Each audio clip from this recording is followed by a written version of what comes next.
qualification to be a professional shearer, you have to shear over 5,000 sheep. Up until then, you're a learner. Alright people, right throughout the world there are two breeds of sheep.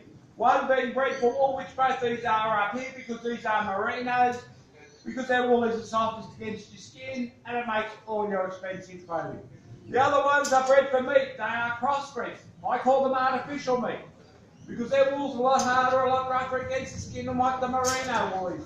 It's mixed in with nylon to make cheaper clothing, underlays in beds, carpets in houses, car seat covers, carpets in cars, woolen slippers, Ugg boots as well.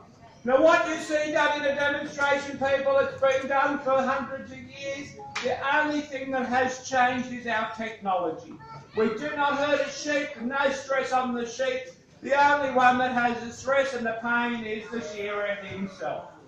So right throughout the world, the very first tool that they were using to shear sheep with are these ones here, which are called blades. The world record 321 in 8 hours. Set back on the 10th of October, 1892, up in Queensland. The actual property name is called Alice Downs. Good gentleman by the name of Jackie House set that for shearers back then. Okay.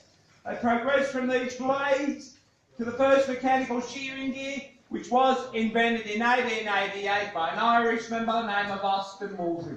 What he invented for shearers, up the top is our comb, down the bottom it's called the handpiece.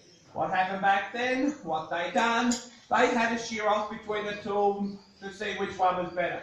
Better for us shearers as well as the person that owned the sheep. Because what they done, they shore 3 sheep with the blades. Then they turned around again and reshore the same 3 sheep using this narrow gear. And they discovered they could get a lot closer to the skin of the sheep. What happened there was they got another kilo more wool off each of those 3 sheep again. So he convinced everyone to use this one. We were using this narrow one right up until 1984. This one we changed under this one here. What this one's called is called our wide gear. Everything's still the same. They both are combs up the top, both are hand pieces. All they done was they added 3 more teeth to the narrow one to come up with our wide one. That's the only difference from one to the other. But what did it do for us shearers was we can earn more money using the wide one to the narrow one. Shearers get paid per sheep. We don't get paid per hour or per day like everybody else. We have it 6 months work in a year. So in 6 months, shearers have to push themselves to make the next 6 months money. As I said in here, this is a demonstration. I get paid for slowness. I do not get paid for the speed. Everything's still done the same way as if I'd been shearing it professionally. And if I was blind back when we started using the blades, which I have used then, if all the positions, everything's the same, except our technology changed.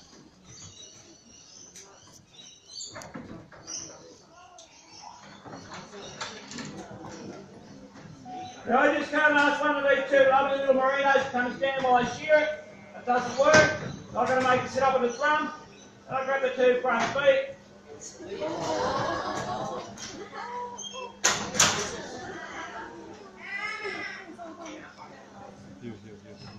Okay, I'll bring it around here near the hand piece, I'll bend down, both knees on the shoulders, I'll straighten up the head up, the left leg up, everything's controlled by the top of my arms.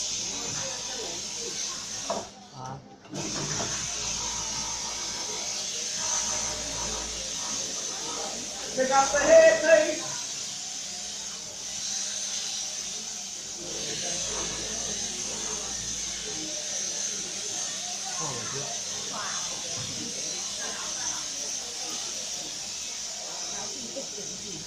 And then we start up on the belly.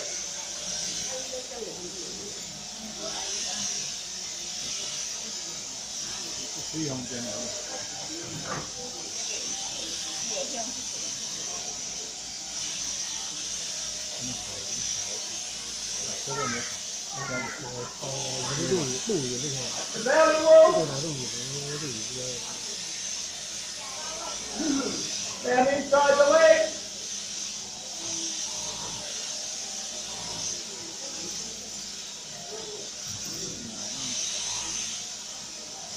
聽第二周度聽話。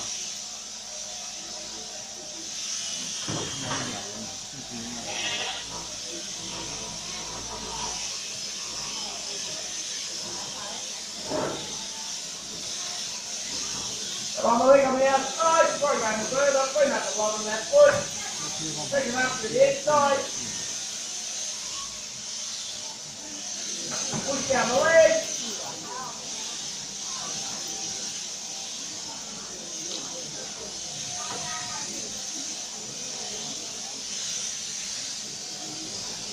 Come down the leg.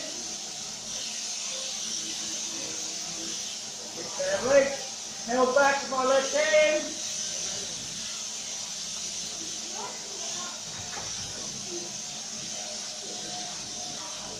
Up that backbone.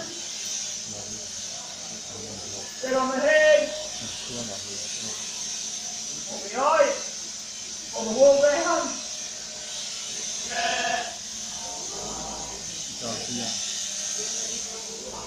I'm going to hold the head against my leg with my elbows.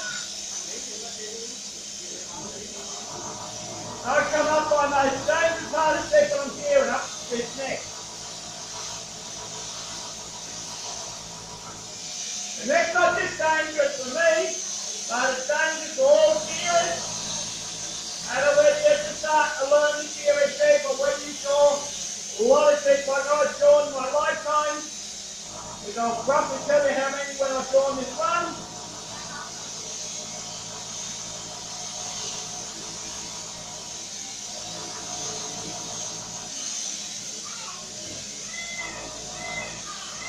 They've got a wrinkle on the neck, they've got to slide up over them.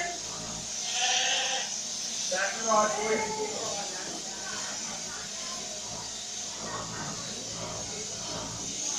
Work to that front leg.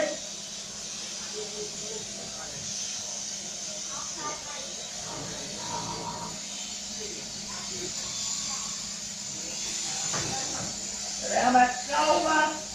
Pull the legs down onto the shoulder.